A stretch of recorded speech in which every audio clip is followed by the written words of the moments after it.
Hello, everyone.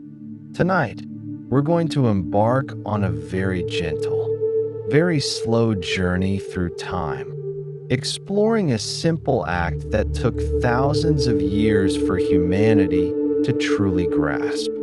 It's a story that might at first seem mundane, but it holds a quiet power, a subtle shift in understanding that changed the world. So, with that in mind, close your eyes now and take a deep, soft breath. Let your body settle into the quiet comfort of your bed, feeling the gentle rise and fall of your chest with each easy inhale and slow exhale.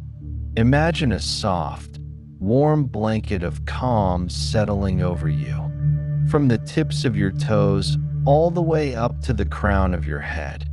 Tonight, we will drift through a very long story, a story about something so very simple, yet so very profound. A story about hands and water and the quiet, slow journey of understanding how they intertwine, ancient rituals and spiritual cleansing. For a very long time, for thousands and thousands of years, the idea of washing hands was not quite what we think of today.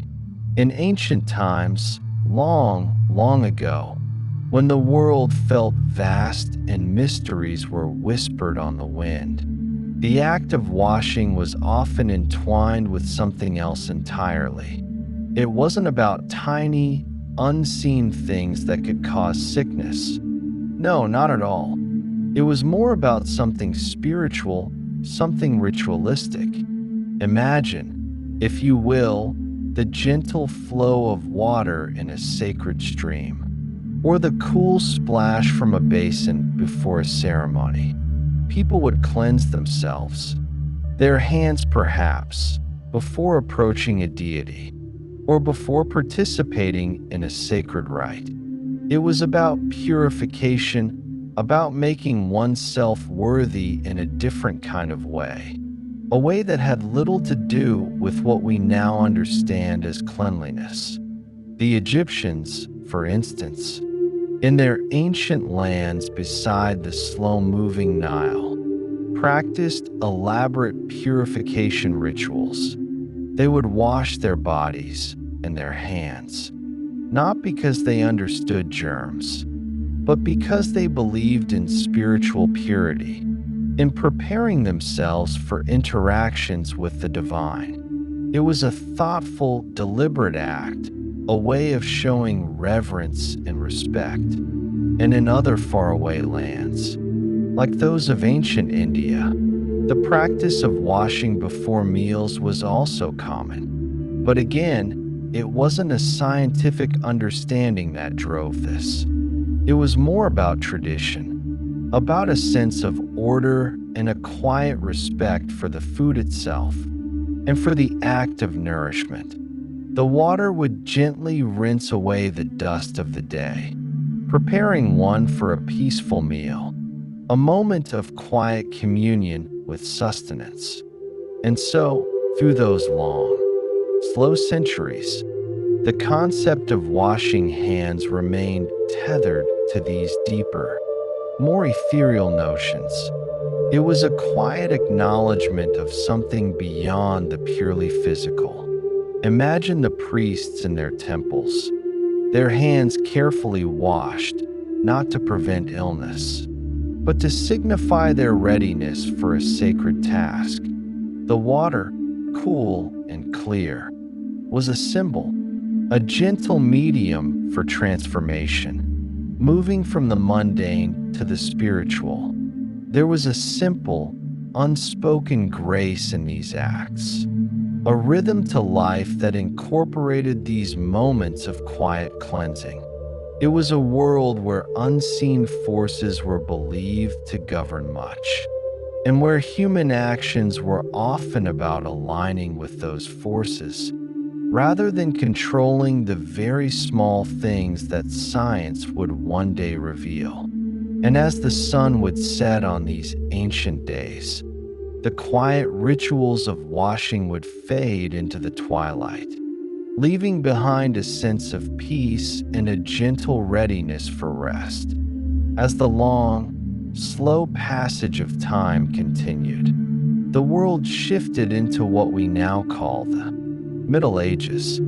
This was a time when life moved at a different pace, a slower rhythm, much like a quiet stream meandering through fields. And in this era, the understanding of cleanliness, and specifically hand washing, remained, well, it remained quite different from our modern notions.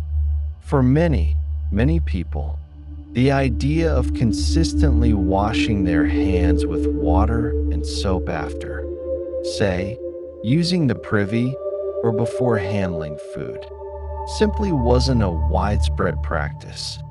It wasn't that they were intentionally unclean. It was simply that the underlying reasons for washing were not yet understood. Instead of water and soap, it was far more common for people to wipe their hands, perhaps on a cloth or on their clothing, or even simply on the earth. Imagine a farmer, after working in the fields, brushing the soil from his hands, or a cook wiping her hands on an apron. This was the practical, everyday approach. The focus was less on invisible threats and more on what could be seen, or felt, the obvious dirt, the stickiness, the tangible residue of daily life. The air itself was often thought to carry much more danger than anything residing on one's hands. And over these long, slow centuries, a peculiar belief took root and lingered.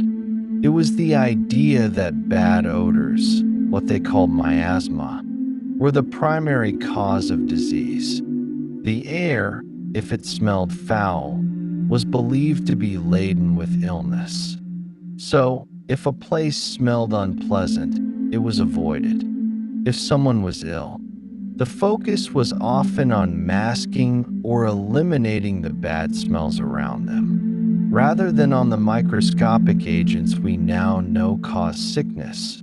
Imagine the quiet worry that a strong, unpleasant odor might bring, a concern far outweighing any thought of washing one's hands to prevent the spread of something unseen.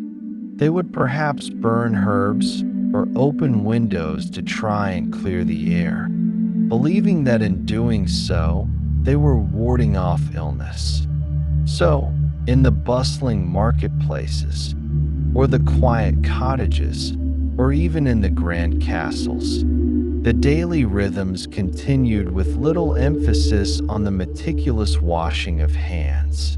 Meals were prepared, food was eaten, and hands, while perhaps wiped clean of visible grime, were not subjected to the thorough cleansing we consider essential today. The connection between unseen elements on the hands and the spread of illness simply hadn't clicked into place. It was a time of different understandings, of different priorities, where the world's quiet dangers were perceived through the senses in a way that, looking back, seems almost poetic in its simplicity. And as the evening shadows lengthened, the quiet routines of the Middle Ages would settle, bringing with them a gentle, unhurried close to the day, with little thought given to the unseen world clinging to one's skin. And so, the quiet, slow march of time continued, eventually bringing us to a period of gentle awakening, a time when subtle shifts in understanding began to stir. We arrive now at the story of a kind man, a doctor named Ignaz Semmelweis. Imagine him, a quiet, thoughtful presence in a bustling hospital ward in Vienna, in the middle of the 19th century. This was a time when many women were having babies in hospitals, and sadly, far too many of them were falling terribly ill with something called childbed fever. It was a mysterious and devastating illness, and it took so many lives, leaving behind a deep sadness. Dr. Semmelweis, with his gentle curiosity and his keen observations, noticed something peculiar, something that troubled him deeply. He saw that the women who were cared for by doctors and medical students, who often came directly from performing autopsies in the morgue, were much more likely to get sick and die than the women who were cared for by midwives. The midwives did not attend autopsies. He watched and he pondered, and he began to connect the dots in a way no one else had. He started to suspect that some invisible cadaverous particles, as he called them, were being carried from the dissection room to the birthing ward on the hands of the doctors and students. Imagine the quiet dawning of this realization in his mind. A slow, methodical unfolding of a revolutionary idea. And so, with a quiet conviction, he begged them, he pleaded with the doctors and students to simply wash their hands with a chlorinated lime solution before examining the patients. He believed, deep in his heart, that this simple act could save lives. Resistance, frustration, and a slow shift. But the response he received was not what you might expect. Instead of eager acceptance, he was met with disbelief, with resistance, and with a quiet mockery. The idea that doctors, who were seen as learned and clean, could be carrying disease on their hands was deeply offensive to many. They had their theories about bad air, about imbalances in the body, but the thought of something unseen clinging to their own hands seemed preposterous. Imagine the quiet frustration, the deep sadness he must have felt as his simple, life-saving plea was dismissed. They laughed at him, they ridiculed him, and they continued their practices. While the fever continued its tragic course, Dr. Semmelweis continued to advocate. His voice alone, gentle whisper in a storm of misunderstanding. But his pleas were largely unheeded. This was a slow, frustrating part of history, a quiet struggle against ingrained beliefs, a time when a profound truth was just beginning to stir, but had not yet found its way into the light. And as the day turned to night, the echoes of his unheeded warnings would gently fade, leaving a quiet, lingering sense of what might have been. And so, the quiet, patient turning of the pages of history brought us slowly, ever so slowly, towards a new understanding. While Dr. Semmelweis's ideas were largely dismissed in his own time, a seed had been planted, a tiny, almost imperceptible seed of truth. It would take many more decades, a very long time, for that seed to quietly germinate and finally begin to sprout. This was the slow, deliberate rise of germ theory. Imagine a series of dedicated, patient scientists working in quiet laboratories, peering through their microscopes, slowly, meticulously, uncovering a world invisible to the naked eye. Louis Pasteur, for instance, in his diligent and careful experiments, began to reveal the existence of these tiny, living organisms, these microbes, and their connection to disease. And Joseph Lister, inspired by Pasteur's work, started to apply these new ideas to surgery, introducing antiseptic practices, gently demonstrating that cleanliness could prevent infections. It wasn't a sudden, dramatic revelation, but rather a gradual unfolding, a quiet accumulation of evidence. Piece by painstaking piece, the medical establishment, which had so firmly resisted Dr. Semmelweis, was slowly, almost imperceptibly, beginning to shift its perspective. It was like a very large ship turning in a vast ocean, its movement barely noticeable at first, but gaining momentum over a very long time. Hospitals, which had once been places where cleanliness was often an afterthought, began to slowly, cautiously, embrace new practices. The idea that unseen germs could be carried on hands, on instruments, on clothing, started to gain a quiet, grudging acceptance. But this acceptance was not universal, and it certainly was not quick. It was a process that unfolded over many, many decades. Old habits are deeply ingrained, like the roots of an ancient tree, and changing them takes time and persistent, gentle effort. Imagine the quiet debates, the slow adoption of new protocols, the gradual retraining of nurses and doctors. It was a quiet revolution, not with shouts and fanfare, but with the steady, methodical progress of science and the gradual, almost reluctant, acceptance of new ways of thinking. The concept of hygiene, once dismissed as an eccentric notion, began its slow, steady ascent towards becoming a fundamental principle of medicine. And as the quiet twilight settled, the slow, methodical work in laboratories and hospitals continued, bringing with it a gentle promise of a healthier future, unfolding one careful discovery at a time. And so, the long, quiet journey of understanding finally brings us to our own time, to the world we inhabit today. After centuries of quiet observation, of slow discovery, of gentle, persistent advocacy, the idea of washing hands has finally settled into its rightful place, becoming a fundamental, almost automatic part of our daily lives. It took a very, very long time, stretching back 2,000 years or more, from those ancient rituals of spiritual purification to the scientific certainty we embrace today. Imagine, if you will, the quiet rhythm of modern life.